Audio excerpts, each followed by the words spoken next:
Welcome back everybody to another episode of Direct Comparison.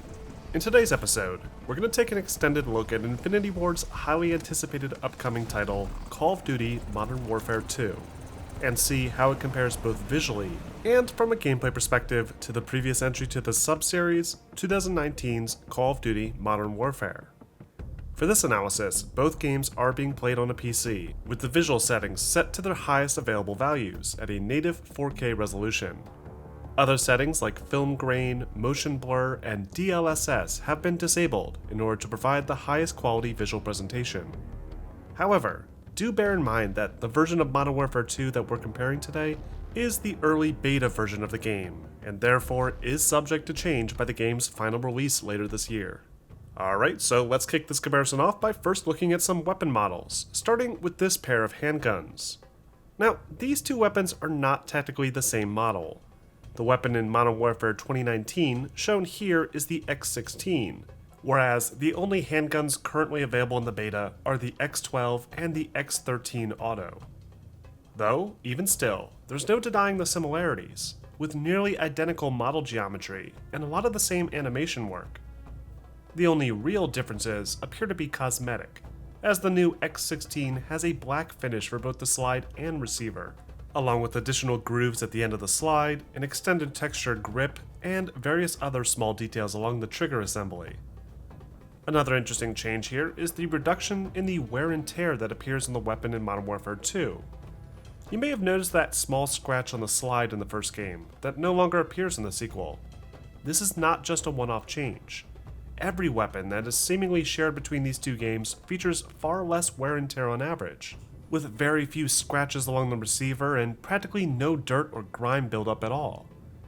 This isn't necessarily a bad thing, as this change seems to play into Modern Warfare 2's much greater emphasis on the gunsmith feature, though the worn appearance of the weapons in the previous title did help to inject a bit more character into each weapon, that makes the sequel feel a bit sterile by comparison.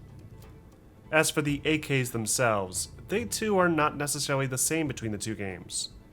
The AK in Modern Warfare 2 is based on the AK-74U rifle, and is given a new fictional name called the Kastov 74U, whereas the AK in Modern Warfare 1 is just a standard AK-47, with a few small modifications to make its appearance align more closely. The major changes here include a slightly wider receiver, different default magazine, a more polished wooden hand grip, and several other small changes along the receiver and iron sight. Then we have the standard issue M4A1 assault rifle, that despite sharing the same name, look drastically different in their default state. The rail integration systems are easily the most noticeable difference here, as the M4 in the 2019 game utilizes more traditional pick rails with covers on either side, whereas the M4 in the latest game seems to be using an M-LOK handguard instead. These can be changed in the gunsmith menu by selecting from different barrel types, though it's interesting that the default appearance doesn't match between the two games. Another interesting takeaway is the slight improvement to the clarity of the small written details along the receiver, opting for a higher res print that is more legible than before, albeit only slightly. When the weapon is flipped over, we can see an even better example of the increase to the texture resolution, as these small details by the ejection port stand out much better than before. There's several other weapons that we can look at here as well, from the MP5 to the returning lever-action rifle. But as this is just the beta and there's a lot to get through here, let's move on to our character models next. As with Modern Warfare 2019, Modern Warfare 2 offers a wide selection of different operators to choose between to give the player a chance to customize how they will appear in-game. As you can see, none of the characters from the previous game return for the sequel, at least not with their previous outfit and appearance. Though, when matching up characters with somewhat similar characteristics, we can observe a few subtle improvements visually. Small details like hair stubble or the lines along a character's lips can now be identified more easily. Though, this seems to be a case-by-case basis, as some characters from the previous game will have things like clothing or other facial features that appear more detailed than what we're seeing in Modern Warfare 2. Next, let's talk environments. Modern Warfare offers a remarkably large number of multiplayer maps to play across, each offering their own very distinctive look and style. Most of the multiplayer maps offered in the game are directly inspired by levels in the single-player campaign.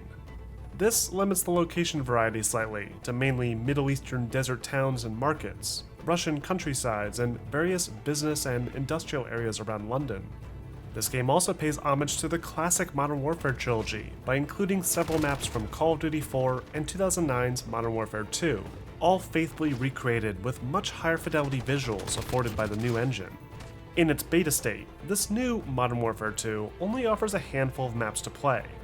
Though, even with this limited selection, the sequel looks like it'll offer significantly more location variety in the final release. Maps include a large hotel complex in Amsterdam, offering tense interior combat that was rarely offered before.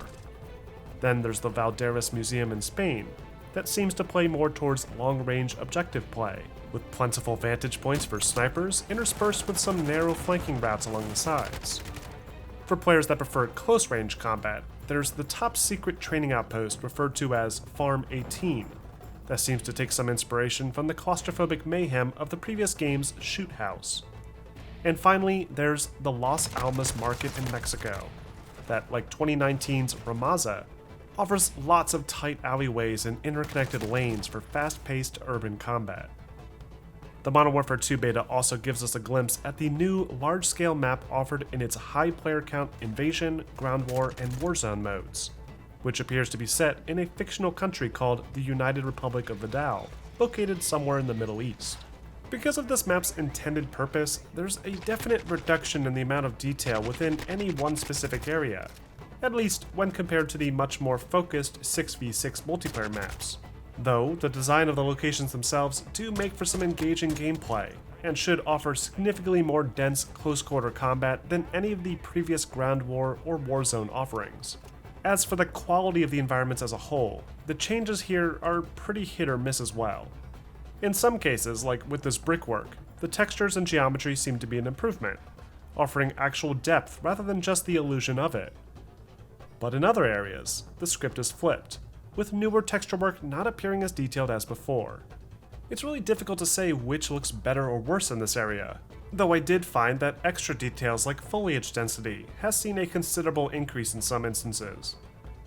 Unfortunately, just like its predecessor, Modern Warfare 2 does suffer from some extensive pop-in issues throughout all modes of play, with various small details appearing out of thin air only a few meters from the player. Modern Warfare 2019 did suffer from some similar issues, which could be seen quite clearly whenever traversing through any of the maps slowly, though the draw distance of these details is just long enough that it isn't quite as distracting. On the bright side, Modern Warfare 2 does offer some slightly improved environmental interactivity in some areas, as wall tiles, glass, and other interior decor will break apart and shatter now, whereas before, the most players could do in a room was pepper objects with bullet hole decals. Moving on, we have lighting. As expected, the lighting in Modern Warfare 2 hasn't seen any sort of major alterations. As with the past several games, Modern Warfare 2 makes use of a unified lighting technique based around irradiance volumes, offering an efficient way of lighting the outdoor environments and having it interact seamlessly with objects, alphas, and particles. Interior spaces are then handled separately, with volumetric effects applied to simulate light pouring in through windows, in addition to other techniques like probes to properly illuminate the room itself. Now, according to Activision, this new Call of Duty does also incorporate a more sophisticated world volumetric lighting, alongside a superior physically based rendering pipeline. Though this is possibly reserved more so for the single-player campaign, as I haven't found anything in this early beta build of the game that suggests a massive improvement thanks to these new features. What I did find, though, is that the screen space reflections have seen a slight bump to their range and quality this time around, making things like puddles on wet surfaces stand out more prominently in the scene, reflecting various objects and environments with more clarity. Shadows are another area that haven't really seen too much of a change here.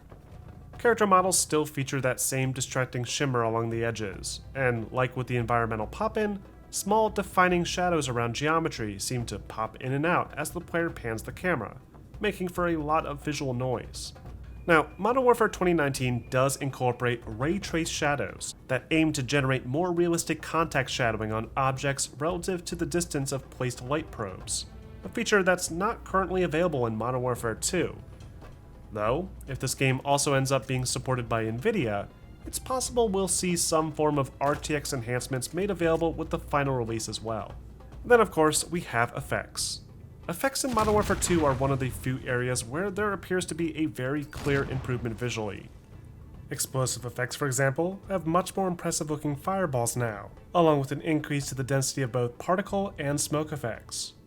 Because there are now swimming mechanics built into the game, Modern Warfare 2 also reapproaches how its water simulation is handled. Water will now emit ripples around the player's feet as expected, whereas in the previous game, there was little to no water featured in the maps at all. This, coupled with the improved environmental destruction, gives Modern Warfare 2 a nice visual boost in the effects department. But even still, Modern Warfare 2 really doesn't offer that many changes visually. So now, let's turn our attention over to the few aspects of the game that have seen some considerable changes, the gameplay features. First up, we have the infamous radar that you may have already seen circulating on social media. Just like with the previous entry, Call of Duty Vanguard, Modern Warfare 2 sees the removal of enemy red dots on the radar when they fire unsuppressed weapons. This is a pretty drastic departure from the classic Call of Duty formula, as this would play hand in hand with the use of attachments like suppressors, knives, and crossbows. Enemies will still appear on the radar with UAVs and other detection devices, but otherwise, players will need to rely more so on what they hear in order to track enemies. Which shouldn't be too difficult considering Modern Warfare 2's enemy footsteps are remarkably loud. Enemies can be heard clomping around practically everywhere, almost to a ridiculous extent, which is made even more confusing when considering you can't hear your own loud footsteps nearly as well. Another big change-up has been made to the perk system. In past Call of Duty games, players would select from a series of perks that remain active throughout the course of the match. But now, certain perks are designed to only activate in a match after a designated timer, which can be sped up by earning points and kills. This I feel is a clever change, as it helps ensure that certain weapon attachments like thermal scopes aren't completely useless, at least some of the time. Usually, players will equip perks like Ghost or Cold Blooded to negate the benefits of these attachments. But now, there's a window early in the match where more powerful perks will always be disabled for every player, making for a more dynamic match overall. The Gunsmith is another area that has seen a big change. Building off the design of the Gunsmith in Modern Warfare 2019, Modern Warfare 2's weapons now offer the option to change out the base receiver, effectively turning the page to a completely different gun within the same platform. An M4 assault rifle, for example, can be swapped out for a semi-auto battle rifle variant, or even a light machine gun. And any previously unlocked attachments for one receiver that are compatible will be carried over as well, cutting down on redundant attachment unlocks. These weapons also feel much more powerful than their 2019 counterparts, with the time to kill being shortened by a noticeable amount. Though weapon recoil appears to have been bumped up as well, requiring much more control from the player and encouraging less aggressive play overall. That's not to say Modern Warfare 2 is any less Call of Duty though. You'll still have skilled players flying around corners, quick-scoping, and performing all sorts of impossible feats. In fact, players now have a few new maneuvers to make use of this time around, including the ability to dive into a prone stance, similar to the feature from the original Black Ops, and a new ledge grab animation that can be used to better time mantles over low walls, or even hide up high from enemies.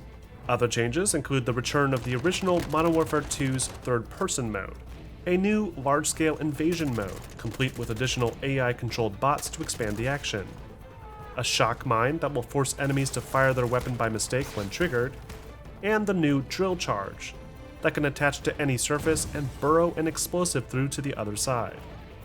Finally, let's wrap up with a brief sound comparison. Which game do you think offers the superior audio presentation?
And that wraps up this episode of Direct Comparison. Overall, the Modern Warfare 2 beta offers a mostly positive outlook for the impending new entry to the series. Aside from a few visual bugs, a persistent crash issue on the PC lobby screen, and some modest visual enhancements, the game does feel remarkably solid in its current state. I'm especially impressed with the work that went into these sound effects, as firearms have a nice, satisfying punch to them this time around. But what do you guys think? Do you think Modern Warfare 2 is shaping up to be another win for Infinity Ward? Or are there changes here that you're not all that happy with? Let me know in the comments section. And don't forget to like and subscribe for more videos like this posted every week.